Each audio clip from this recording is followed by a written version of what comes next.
Мы сейчас находимся в детской школе искусства номер 2. В конце каждого учебного сезона школа набирает новых учеников. О критериях отбора нам расскажет директор школы. Так, ну поступило заявление, как я уже сказал, 537, еще они продолжают поступать.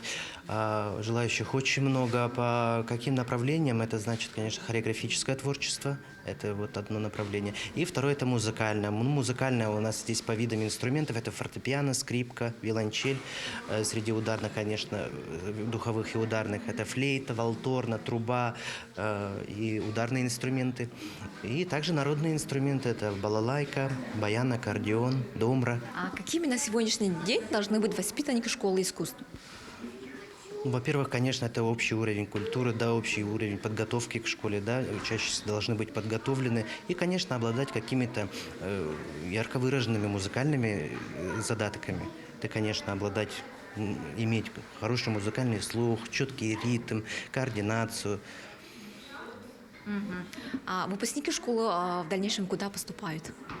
У нас детская школа искусств, мы все-таки дополнительное образование, да, конечно, вот подавляющее большинство, конечно, получает образование для общего развития своего, да, но, конечно, из стен нашей школы выходят также профессиональные музыканты, которые впоследствии становятся, да, и после окончания школы некоторые наши выпускники поступают в среднеспециальные профессиональные образовательные учреждения. Это Якутский музыкальный колледж, это Высшая школа музыки имени Босикова, балетная школа имени Посельских. Насколько высокий уровень образования сейчас? Ну, сейчас образование находится на очень хорошем уровне, и, как я уже сказал, вот и хороший спрос на получение качественного образования. Поэтому сегодня вот спрос в получении вот образования очень высок. Какие еще нюансы нужно учитывать при поступлении к вам в школу?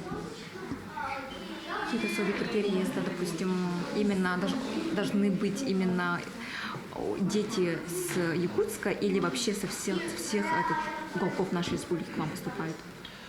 Нет, ну в основном, конечно, у нас учатся дети из города Якутска, да, ну, конечно, среди есть, которые переезжают в город Якутск и ищут вот детскую школу искусств, и очень много заявлений.